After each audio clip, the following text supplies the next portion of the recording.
ভাই আমি মাপ চাই আপনাদের হাতে, মাপ। কারণ একটা বিশৃঙ্খলার মধ্যে দিয়ে আমরা এখনও যাচ্ছি, আমি সেজন্য দুঃখিত। ছাত্র জনতার আন্দোলনের মুখে পদত্যাগ করেছেন স্বরাষ্ট্র মন্ত্রণালয়ের উপদেষ্টা এম সাখাওয়াত হোসেন। আপনি আসবেন, একটা আপনার দেশ, আসেন না কেন? বুঝতে ছিল যে আপনারা দল গুছিয়ে নেন, আপনাদের দলকে তোকে ব্যান করা না।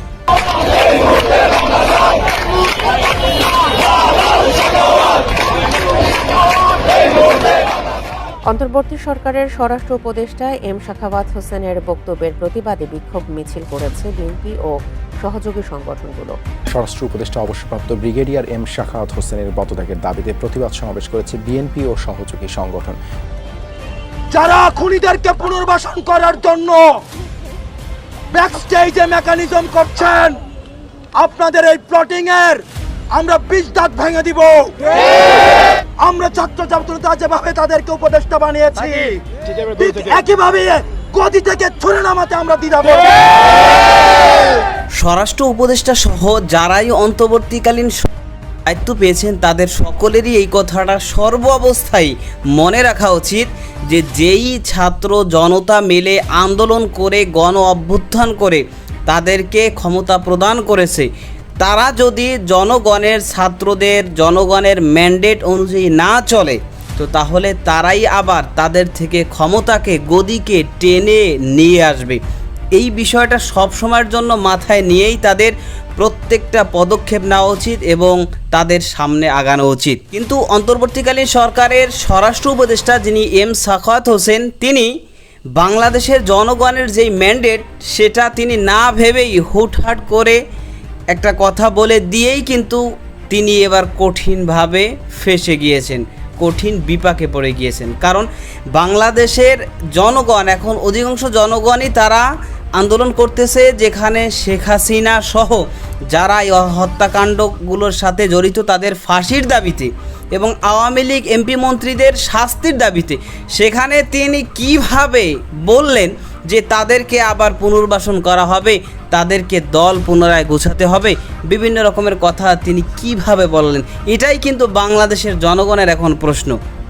তো জনগণ যে তাকে ক্ষমতা প্রদান করেছে এই কথাটা যদি সে স্মরণ রাখতো যে জনগণের মত অনুযায়ী তার সিদ্ধান্ত নিতে হবে, তাহলে তার এই বিপদের মুখে পড়তে হতো না। যাই হোক দর্শক, এ বিষয়ের কিছু অংশ ভিডিও শুরুতে শিরোনামে আপনারা দেখে এসেছেন, বিস্তারিত দেখবেন পুরো ভিডিও জুড়ে। বিষয়গুলো দেখার পূর্বে আপনাদের একটা অনুরোধ করব, যারা আমাদের চ্যানেলে নতুন আসছেন চ্যানেলটি সাবস্ক্রাইব করে অল ক্লিক করে বেল আইকনটি চালু করে দিবেন, তাহলে নিত্য নতুন পরিবেশন করা আলোচিত সংবাদগুলো অটোমেটিকভাবে আপনারা পেয়ে যাবেন।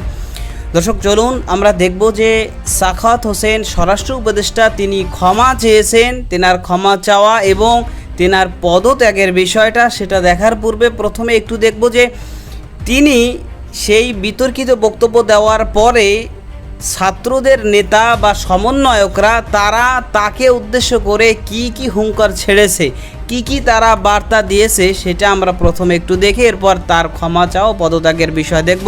ধৈর্য ধরে একটা লাইক দিয়ে ভিডিওটি দেখতে থাকুন। আমরা ছাত্র ছাত্রীরা যেভাবে তাদেরকে উপদেষ্টা বানিয়েছি, একইভাবে গদি থেকে ছুড়ে নামাতে আমরা দ্বিধা করব। আজকের এই মঞ্চ থেকে আমি 3টি দাবি জানাতে চাই। 1 নম্বরে, যারা খুনিদেরকে পুনর্বাসন করার জন্য ব্যাকস্টেজে মেকানিজম করছেন, আপনাদের এই প্লটিং এর আমরা 20 দাঁত ভেঙে দিব। এবং আমরা বলতে চাই, আমরা সচেতন করে দিতে চাই উপদেষ্টাদের, আপনারা সচেতন হয়ে যান, আপনাদেরকে ছাত্র জনতা প্রতিহত করবে। আমরা দেখতে পাচ্ছি কিছু কিছু গণমাধ্যম খুনিদের পুনর্বাসনের ষড়যন্ত্রে লিপ্ত হচ্ছে। আমরা আপনাদেরকে হুঁশিয়ার করে দিতে চাই, আমরা আপনাদেরকে আহ্বান করতে চাই, আপনারা জনতার কাতারে নেমে আসুন। অথবা দেখা যাবে অনেক গণমাধ্যম কর্মীরা শেষ দিকে এসে তাদের বুমের মধ্যে তাদের যে মাইকটি থাকে সেখানে তারা নেমপ্লেটটা লাগিয়ে জনতার কাতারে নেমে আসতে পারেনি। সুতরাং আপনাদের জন্য সেই ভবিষ্যৎ না হয়। সর্বশেষ বলতে চাই, আন্তর্জাতিক অপরাধ ট্রাইব্যুনালে খুনি হাসিনাকে প্রধান আসামি করে এবং অন্যান্য যারা তার সহযোগী ছিল, এই ফ্যাসিজমের যারা ফুট সোলজার ছিল, তাদেরকে আসামি করে এই অন্তর্বর্তীকালীন সরকারের কাছে আমরা দাবি করছি খুনি হাসিনাকে আসামি করে আন্তর্জাতিক অপরাধ ট্রাইব্যুনালে মামলা দায়ের করতে হবে। রক্তের দাগ এখনো শুকায় না।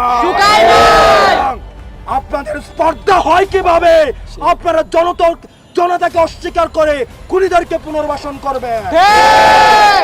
সর্বশেষ যারা শিক্ষার্থী এখানে রয়েছেন, আমরা আপনাদেরকে বলতে চাই, ক্যাম্পাসে ছাত্রলীগের চলে আসা দখলদারিত্বের যে রাজনীতি, হল দখলের রাজনীতি, ক্লাসরুমের যে রাজনীতি, স্বৈরাচারকে ফুট সোলজার হিসাবে পালন করার যে রাজনীতি, এই রাজনীতি ক্যাম্পাসে পুনর্বাসন আর কোনোদিন হবে না, কোনো দলের মধ্যে দিয়েই হবে না।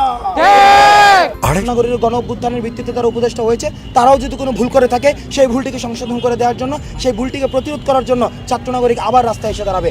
অন্তর্বর্তীকালীন সরকার বিষয়টি এমন না যে তারাও আমাদের জবাবদিহিতার ঊর্ধ্বে, তারাও ছাত্র নাগরিকের স্বচ্ছতার ঊর্ধ্বে, তারাও যে কোনো ধরনের শাসন ব্যবস্থার ঊর্ধ্বে।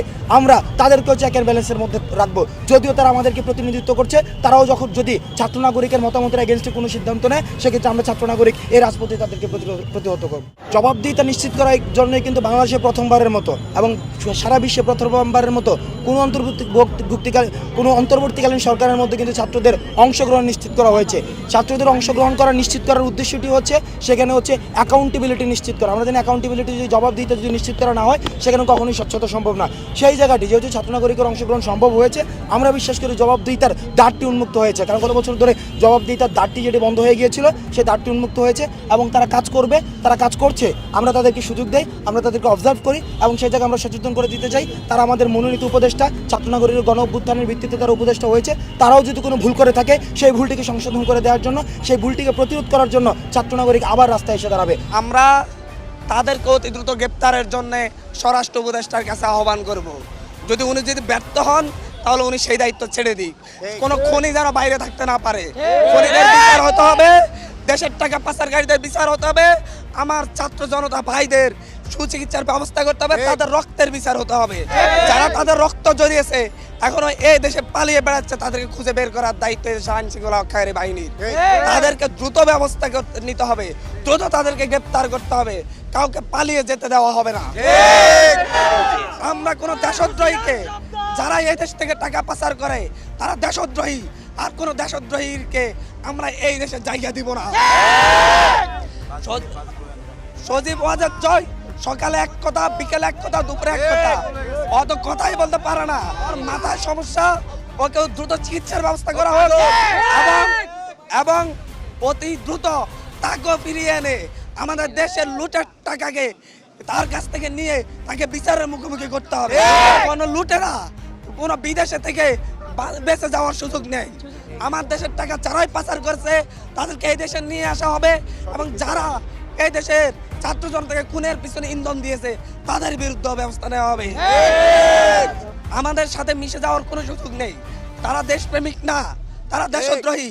এদেশের সংবিধান লঙ্ঘন করে 14, 18, 24-এ বারবার এই দেশের ক্ষমতায় কুক্ষিগত করেছে। তারা 2009 সালে বিডিআর বিদ্রোহ ঘটিয়ে সেনাবাহিনী অফিসারদেরকে হত্যা করে সেনাবাহিনী মেরুদণ্ড ভেঙে দিয়েছিল। আওয়ামী লীগের দল গোছানো নিয়ে দেয়া বক্তব্যের পর চলা আলোচনা এবং সমালোচনার মুখে মঙ্গলবার দুঃখ প্রকাশ করেন স্বরাষ্ট্র উপদেষ্টা। তিনি দাবি করেন তার বক্তব্য নিয়ে অনেকে ভুল বুঝেছেন। 15 বছর এই ফোর্সগুলোকে দানব বানিয়েছে, যারা বানিয়েছে তাদের আমি পারি আর না পারি, I will take them to international court. Police খুবই অনুতপ্ত। ভবিষ্যতে পুলিশ যাতে মানবিক পুলিশ হিসাবে হয়, তার জন্য একটা পুলিশ কমিশনের চিন্তাভাবনা আমরা করছি। ইনশাল্লাহ পুলিশ নিজেই বলছে যে আমরা পুলিশ কমিশনের আন্ডারে থাকতে চাই। তারা কত লোক মেরেছে, প্রত্যেকটি ইনস্টিটিউশন ধ্বংস করেছে। বিজেপির মতো একটা ফোর্সকে পিঠ দেখাতে বলেছে, পিঠ দেখাবেন না, এনাফ ইজ এনাফ। কালকে একটা ঘটনার প্রেক্ষিতে ওটা হইচই হচ্ছে, আমি সেজন্য দুঃখিত যদি আমি কেউ হার্ট করে থাকি। আমরা বের করার চেষ্টা করছি। হুকুমের আসামে লিস্ট আমাদের কাছে আছে, আপনারা 2-1 দিনের মধ্যে অ্যাকশন দেখবেন।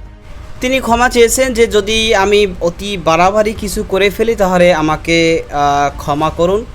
তো তেনার বিষয়ে যখনই বিশেষ করে অন্তর্বর্তীকালীন সরকার গঠন হয়েছে, সরকার গঠন হওয়ার পরপরই কিন্তু আমরা যেটা দেখলাম যে পিনাকি ভট্টাচার্য তিনি এই এম সাখাওয়াত হোসেনকে নিয়ে কিন্তু তিনি বলেছেন যে এ হচ্ছে আওয়ামী লীগ ঘেঁষা এবং এর উপরে পুরোপুরি বিশ্বাস বা আস্থা রাখা যায় না। তো তাকে কেন স্বরাষ্ট্র উপদেষ্টা বানানো হলো?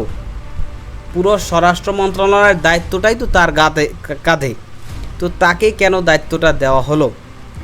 তো পাশাপাশি আরও অনেক রাজনীতিবিদ যারা, তাদেরও কিন্তু একই প্রশ্ন, এবং পাশাপাশি তাদের এটা কথা যে ঠিক আছে, দেখা যাক সে কি করে। যদি সে জনগণের ম্যান্ডেট না মেনে চলে, ম্যান্ডেট অনুযায়ী সিদ্ধান্ত পদক্ষেপ না নেয়, তো তাহলে তার তো ক্ষমতা ছেড়ে দিতে সে বাধ্য হবে।